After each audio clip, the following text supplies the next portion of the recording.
The diner was a symphony of chaos. The sizzle of the grill, the upbeat jingle of the jukebox, and the tired laughter of the late shift workers. But at table 8, the air was heavy with a different kind of energy.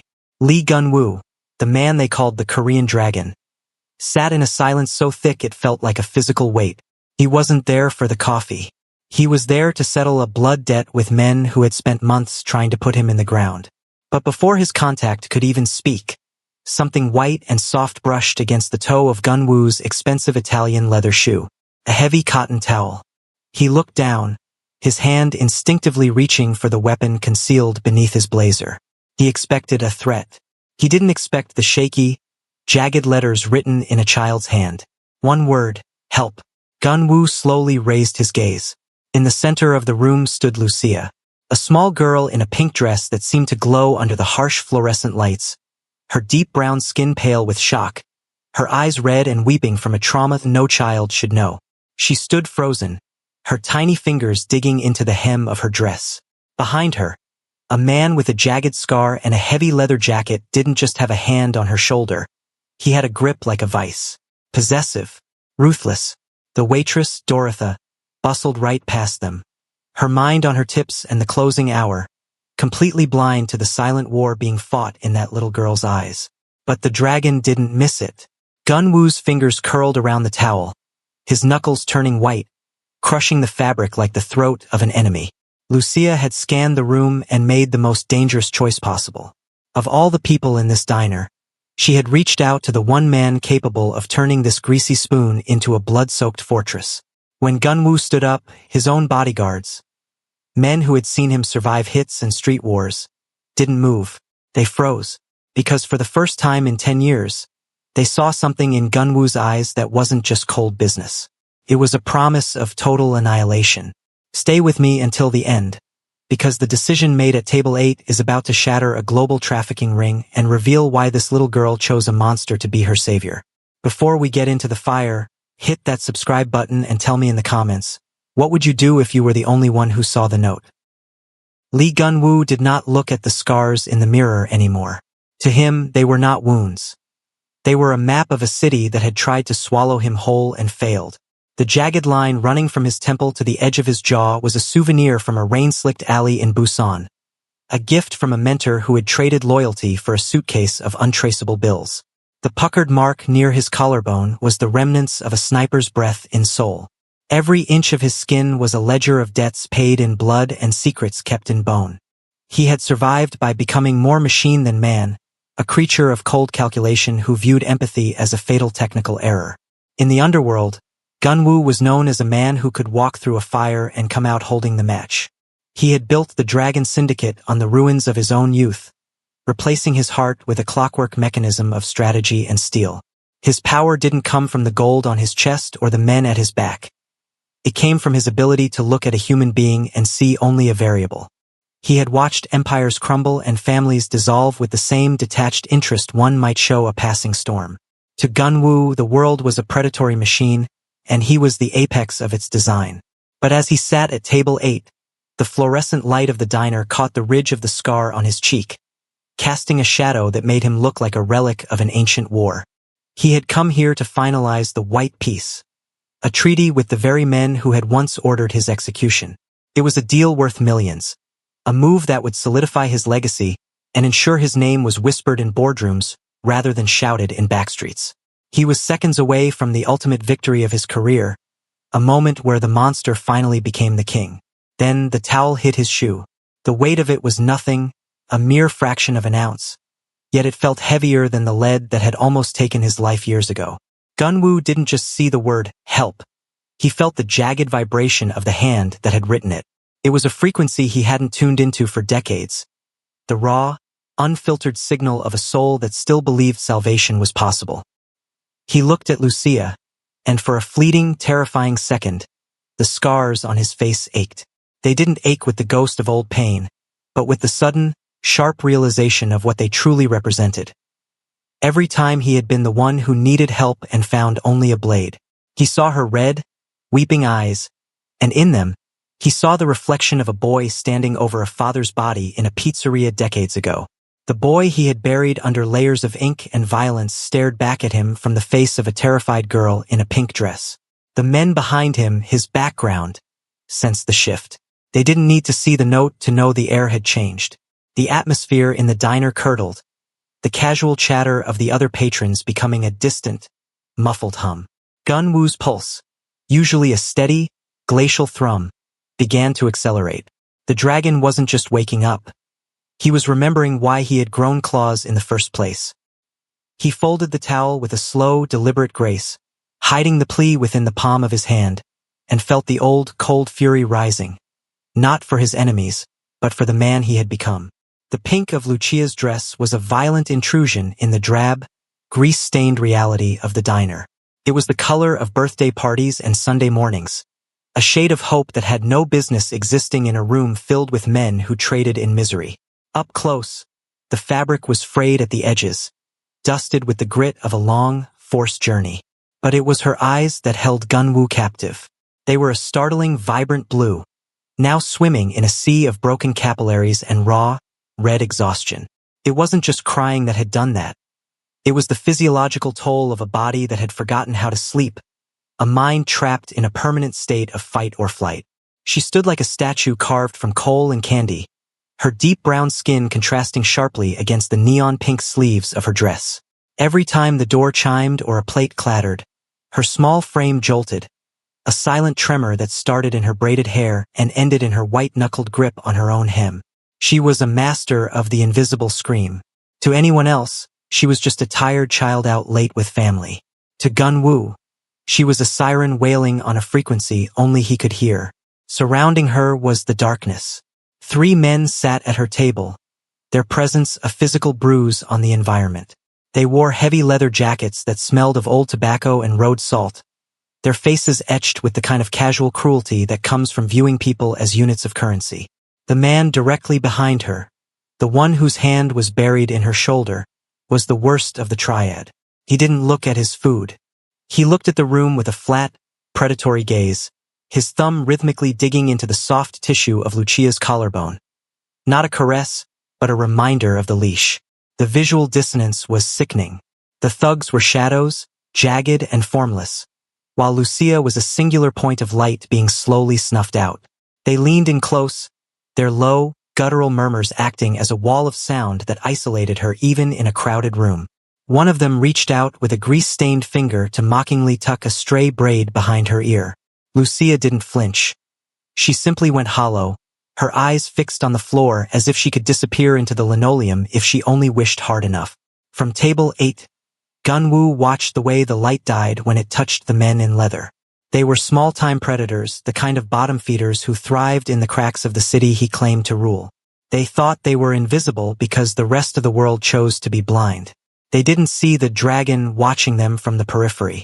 They didn't notice the way his men in the background had stopped eating, their forks resting silently on their plates, their eyes locked on the back of the thugs' heads. The contrast was no longer just a visual observation. It was a moral ultimatum.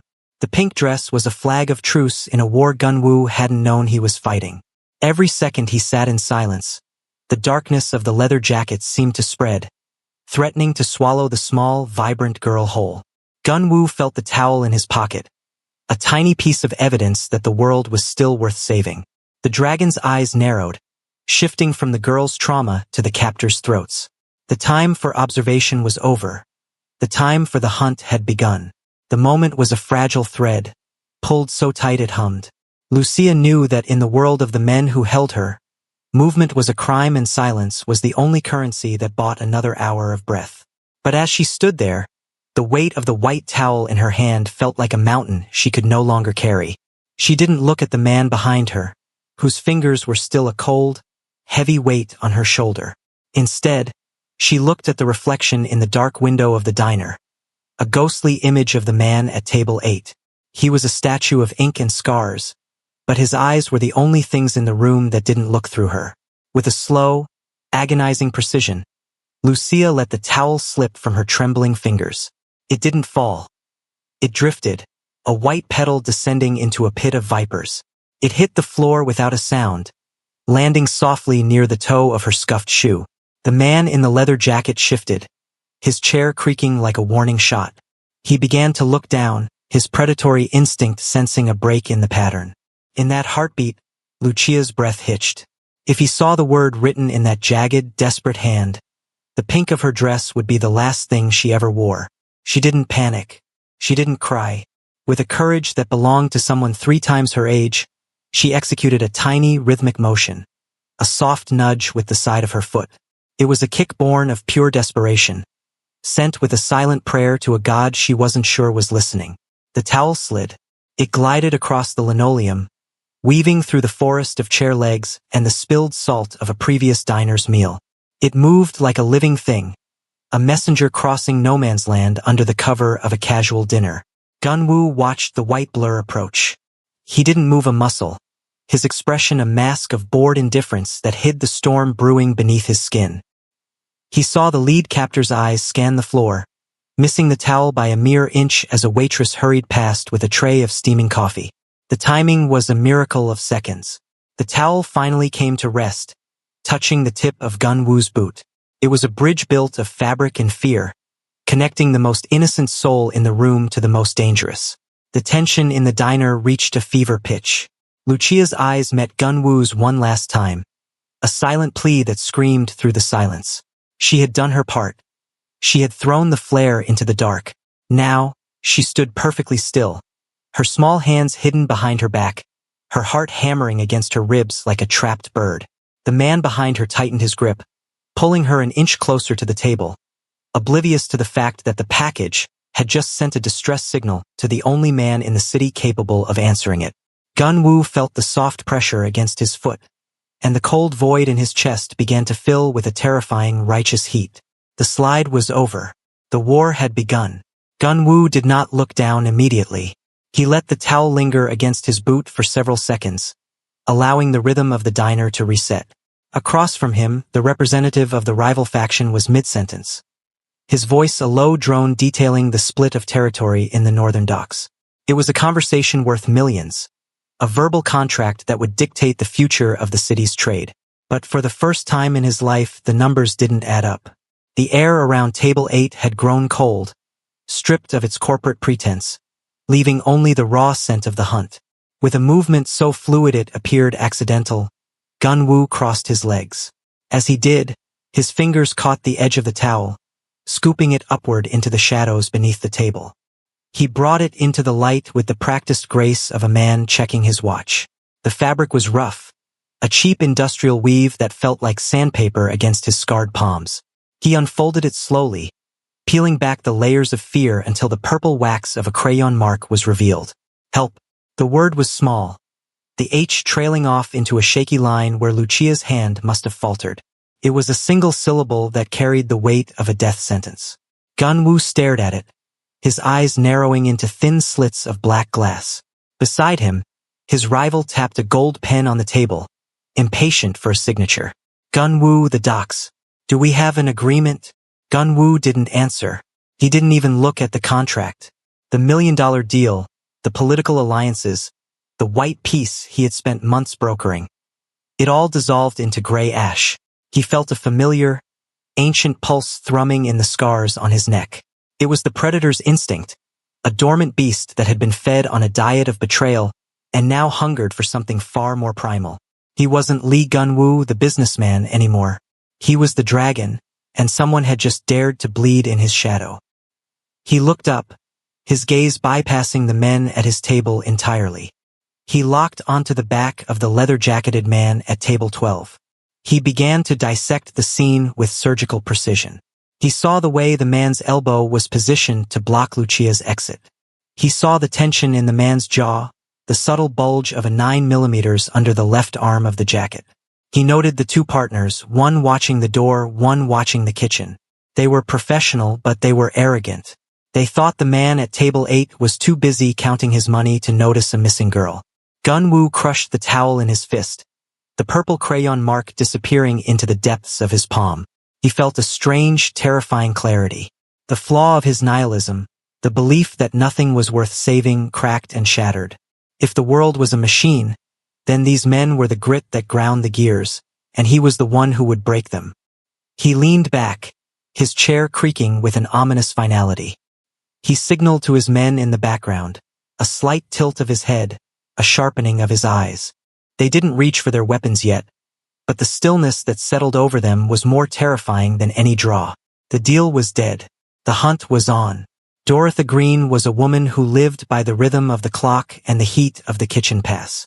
She moved through the diner with a weary grace, her mind already halfway home, calculating the tips tucked into her apron. She didn't see the jagged scars on the men at table 12, nor did she notice the way the air seemed to vibrate around Lee Gun-woo. To her, Lucia was just another quiet child, perhaps a bit too pale under the fluorescent hum, but Dorothy had seen 1,000 tired children in her 20 years of service. She balanced a tray of heavy ceramic mugs, her path taking her directly between Gun-woo's predatory gaze and the leather-clad men holding Lucia captive. She was seconds away from a catastrophe she couldn't comprehend. As she leaned in to refill the water glasses at table 12, her hip brushed against the lead trafficker's shoulder. The man's hand twitched toward the steel hidden beneath his jacket, his nerves frayed by the proximity of the dragon. He looked at Dorothy not as a waitress, but as a witness who was getting too close to his cargo. The violence was a coiled spring, ready to snap and shatter the mundane peace of the diner. Gun-woo saw it all. He saw the way the trafficker's knuckles whitened, and he saw Dorothy's oblivious smile as she reached for a pitcher. If he didn't act, the first blood spill tonight would be hers. With a sudden, violent motion, Gun-woo slammed his heavy glass of ice water onto the table. The crack of glass against formica echoed like a gunshot, freezing every soul in the room. "Is this what passes for service here?" His voice boomed, a low, guttural roar that stripped the diner of its background noise. It was a calculated explosion of rage, a performance of the arrogant boss that demanded every eye in the building. Dorothy flinched, the pitcher trembling in her hand as she spun around, her eyes wide with shock. "Sir? Is there a problem? The steak is cold, the water is stagnant, and your presence is an irritation." Gun-woo spat, standing up and towering over the table. He was loud, obnoxious, and utterly terrifying. He began a tirade about the quality of the establishment, waving his hands with a theatrical fury that forced the traffickers at table 12 to sink lower into their booth, trying to remain invisible while the most dangerous man in the room threw a tantrum. It was the perfect curtain. Under the cover of Gun-woo's manufactured storm, his men in the background finally moved. They didn't run. They drifted like smoke. One slid toward the kitchen exit. Another positioned himself by the heavy glass front doors, and Tony, the largest of the group, moved into the blind spot behind the trafficker's booth. The background was no longer a setting. It was a trap. Dorothy hurried toward table 8, stammering apologies, her movement pulling her safely away from the line of fire. Gun-woo's eyes never left the traffickers, even as he berated the waitress. He saw the confusion in the lead man's eyes, the uncertainty of whether this was a random outburst or a targeted strike. Lucia remained perfectly still, her small heart hammering against her ribs, sensing the shift in the atmosphere. The dragon had provided the distraction. The chess pieces were set. Now the board was about to break. The silence that followed Gun-woo's outburst was not a return to peace. It was the heavy, breathless quiet that precedes a landslide. Dorothy had scuttled back toward the kitchen, her apron fluttering like a white flag of surrender, leaving the center of the diner a hollowed-out arena. The traffickers at table 12 sat rigid, their bodies coiled in a desperate attempt to remain inconspicuous, but the shadows were no longer hiding them. Gun-woo remained standing, a monolith of scarred flesh and dark silk, his presence consuming the room's oxygen. Then the world shifted. As if governed by a single, invisible pulse, the men in the background stood up. There was no clatter of chairs, no hurried movements, just the synchronized rising of 6 obsidian figures. They moved with the terrifying economy of soldiers who had long ago traded their humanity for efficiency. To the average diner, they looked like a group of friends finishing a meal. To the men in the leather jackets, they were the closing jaws of a trap. The lead trafficker's head snapped to the left, then the right. His hand, still anchored to Lucia's shoulder, began to tremble. He saw Tony, a man built like a tombstone, blocking the path to the restroom. He saw the others fanning out, their dark blazers open just enough to reveal the cold, industrial gleam of hardware tucked into their waistbands. The biker gang, who had walked into the diner thinking they owned the night through sheer intimidation, suddenly felt the air thin. They were wolves who had accidentally wandered into a dragon's den. The realization hit them like a physical blow. They weren't just being watched. They were being harvested. The man holding Lucia looked up at Gunwoo, and for the first time, the predatory mask slipped, revealing a raw, jagged fear. He saw the tattoos on Gunwoo's hands, the ink-dark scales of the dragon that marked him as the sovereign of the city's darkest corners. These were not rival bikers. These were the men who dictated the price of life and death in every alleyway from here to the coast. Gunwoo didn't say a word. He didn't have to. The silent siege was a psychological execution. He watched the sweat bead on the trafficker's forehead, watched the way the man's eyes darted toward the exit, only to find it barred by two men who looked like they were carved from granite. The power dynamic in the room had flipped so violently that the grease-stained walls seemed to groan under the pressure. Lucia felt the grip on her shoulder falter, the vice-like fingers losing their strength as her captor's focus shattered. The traffickers were no longer the biggest sharks in the room. They were bait. Gunwoo took a single, slow step toward table 12, the sound of his boot on the linoleum echoing like a gavel. He had spent his life building an empire on the fear of others, but tonight, he was using that fear for something that felt dangerously like justice. The trap was locked. The siege was complete. All that remained was the reckoning. Gunwoo crossed the distance between table 8 and table 12 with the slow, deliberate stride of a god descending into a pit of mortals. The linoleum didn't creak. It seemed to bow under the weight of his intent. By the time he reached the edge of their booth, the air had turned to ice. The lead trafficker, his face slick with a greasy sheen of sweat, tried to muster a final spark of bravado. He bared his teeth, but his eyes were wide, darting like trapped animals between Gunwoo and the circle of silent giants closing in around them. "You're in the wrong place, old man," the trafficker hissed, his voice cracking like dry wood. "We're just having a quiet meal. Move along before things get messy." Gunwoo didn't blink. He reached out his hand, mapped with the ink of 1,000 sins, and placed the crushed white towel on the table. He smoothed it out with a finger, revealing the word help in its jagged, purple glory. The gesture was terrifyingly domestic, yet it felt like the tolling of a funeral bell. "The girl asked for the check," Gunwoo said, his voice a low, tectonic rumble. "And I'm the one who settles the accounts in this city." The man's ego finally snapped. "To hell with this," he roared, lunging backward. His hand vanished into the folds of his leather jacket, emerging with the cold, black geometry of a semi-automatic. The diners who hadn't yet fled screamed, the sound lost in the sudden, sharp intake of breath that filled the room. The barrel leveled at Gunwoo's chest, a mere foot away. The dragon didn't flinch. He didn't even reach for his own weapon. Instead, he leaned forward, pressing his chest directly against the muzzle of the gun. The absolute, suicidal lack of fear was more paralyzing than any blade.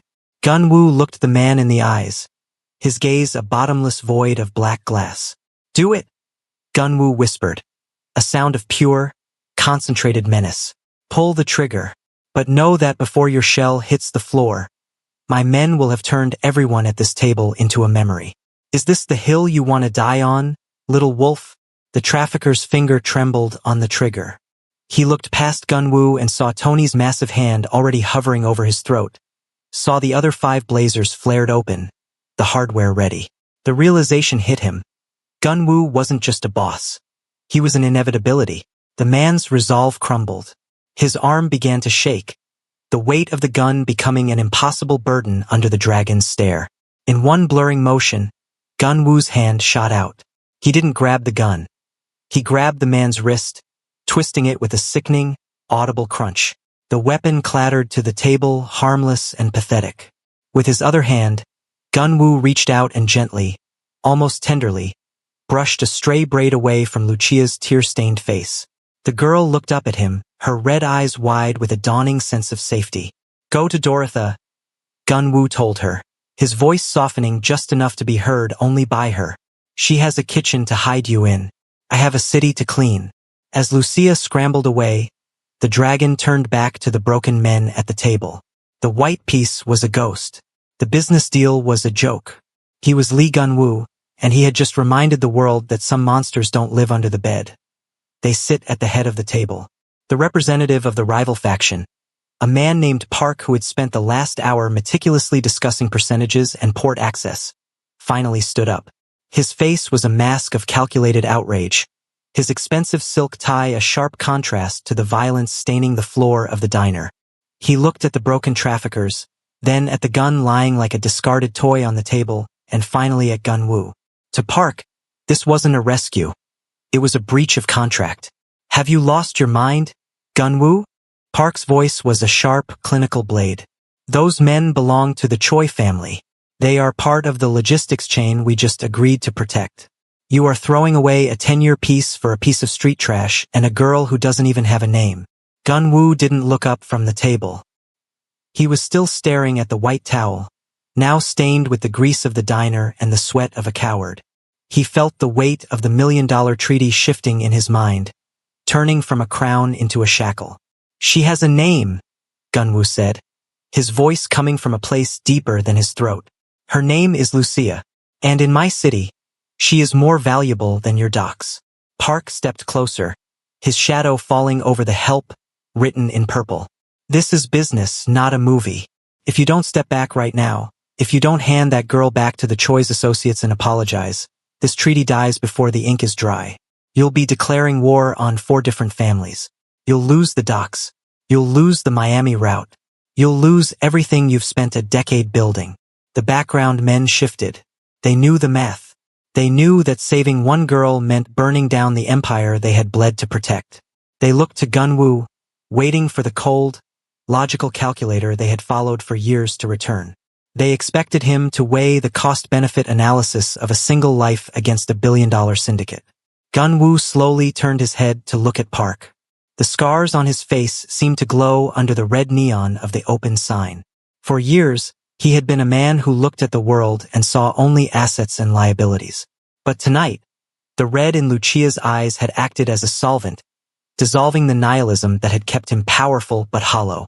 I spent my life building an empire so I would never have to take orders from men like you, Gun-woo said, standing up to his full, intimidating height.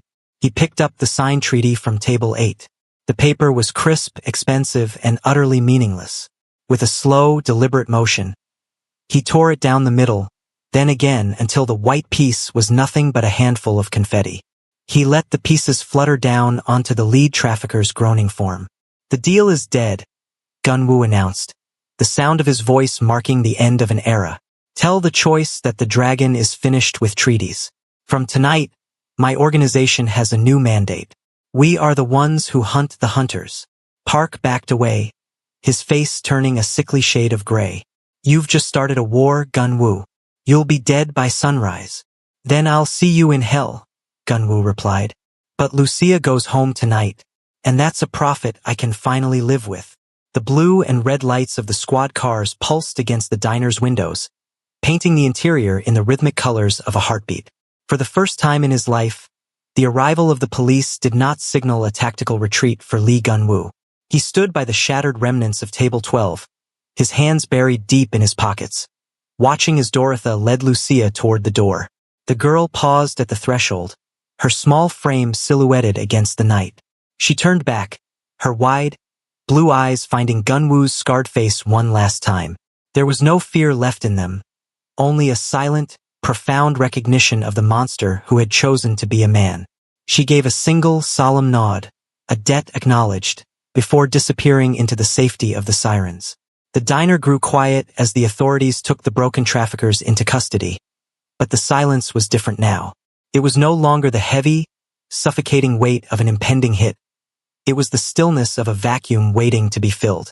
Gun-woo felt the ghost of the white towel in his palm, the memory of that purple crayon, help, etched into his mind like a new tattoo. He realized that for 40 years, he had been building walls to protect a kingdom of ash, only to find that a single word from a child could burn it all down and leave something purer in the wreckage.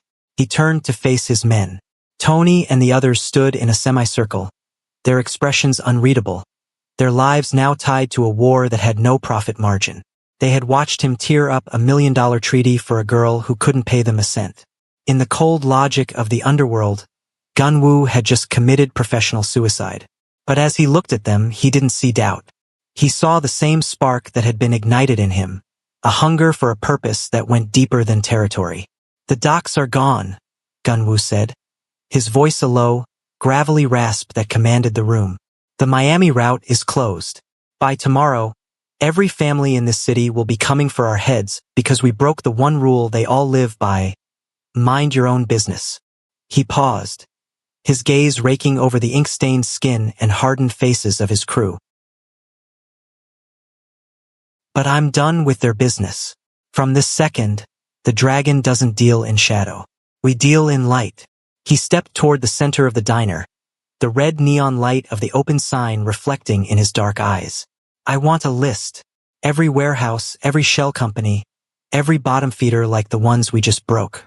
If they touch a child, if they trade in souls, I want them erased. We aren't just a syndicate anymore. We are the reckoning." Tony stepped forward, the first to bridge the gap. He didn't ask about the money or the lost alliances. He simply nodded, his massive hand coming to rest over his heart in a gesture of absolute fealty.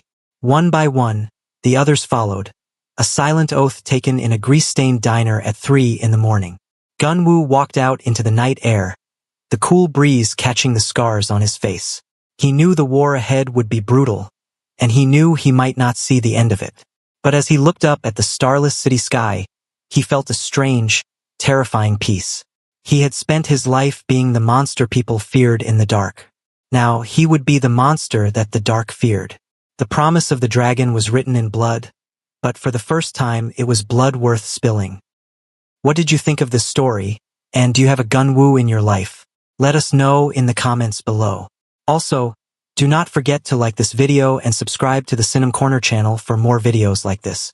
Thanks for watching and see you in the next video.